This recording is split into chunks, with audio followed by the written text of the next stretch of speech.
भारत की जानी मानी उद्यमी और बायोकॉन लिमिटेड की संस्थापक किरण मजूमदार शाह का जन्म 23 मार्च 1953 को बेंगलुरु में हुआ था।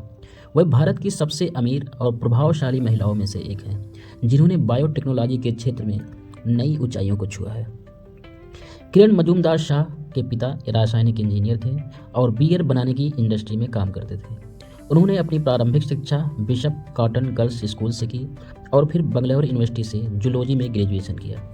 इसके बाद उन्होंने ऑस्ट्रेलिया जाकर फॉर्मेंटेशन साइंस की पढ़ाई की और एक ब्रेवरी मास्टर के रूप में प्रशिक्षित हुई। वह भारत की पहली महिला ब्रेवरी मास्टर बनी, लेकिन इस क्षेत्र में महिलाओं के लिए कम अवसर थे, इसलिए उन्होंने कुछ अलग करने का फैसला किया।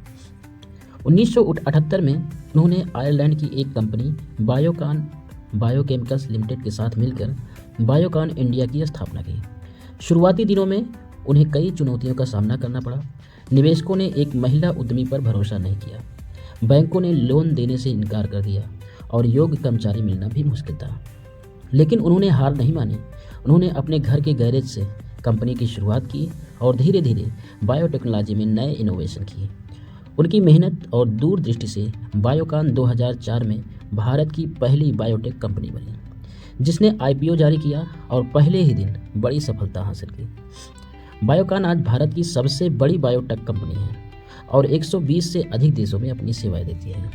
उन्होंने कैंसर, डायबिटीज और अन्य गंभीर बीमारियों के इलाज के लिए किफ़ायती दवाइयाँ बनाई। सन 2005 में भारत सरकार ने उन्हें पद्मश्री और 2010 में पद्म भूषण से सम्मानित किया। वह भारत की सबसे प्रभावशाली बिजनेस लीडर्स में से एक मानी जाती हैं। फोर्ब्स ने उन्हें दुनिया की सबसे शक्तिशाली महिलाओं की सूची में शामिल किया। किरण मजूमदार शाह की कहानी हमें यह सिखाती है कि अगर हमारे पास मजबूत इरादा, मेहनत और आत्मविश्वास हो तो किसी भी क्षेत्र में सफलता पाई जा सकती है। उन्होंने न केवल बायोटेक इंडस्ट्री में क्रांति लाई, बल्कि महिलाओं के लिए एक मिसाल भी कायम की कि वह किसी भी उद्योग में आगे बढ़ सकती हैं। किरण मजूमदार शाह से संबंधित एक अनसुनी कहानी है जो हम सभी को जरूर सुनना चाहिए। जब किरण मजूमदार शाह ने 1978 में बायोकॉन की स्थापना की, तब उन्हें कई चुनौतियों का सामना करना पड़ा। उस समय भारत में बायोटेक्नोलॉजी इंडस्ट्री बहुत नई थी और महिला उद्यमियों को गंभीरता से नहीं लिया जाता था। शुरुआत में किसी ने उन्हें गंभीरता से नहीं लिया। बैंक लोन देने से इनकार कर रहे थे क्योंकि उन्हें लगता था कि एक महिला इस तरह की वैज्ञानिक कंपनी को सफलतापूर्वक चला नहीं पाएगी। नतीजतन किरण को अपने घर के गैराज में लैब बनानी पड़ी और वहीं से काम शुरू करना पड़ा। एक और बड़ी समस्या थी, योग्य वैज्ञानिक और कर्मचारी नहीं मिल रहे थे। बहुत से लोग एक महिला के नेतृत्व में काम करने से हिचकिचा रहे थे, लेकिन किरण ने हार नहीं मानी। उन्होंने नौसिखिए छात्रों को खुद ट्रेनिंग दी और अपनी टीम तैयार की। कंपनी शुरू होने के कुछ महीनों बाद बायोकॉन को एक और बड़ी समस्या का सामना करना पड़ा। उनकी लैब में शुद्ध पानी की कमी थी, जो बायोटेक रिसर्च के लिए ज़रूरी था।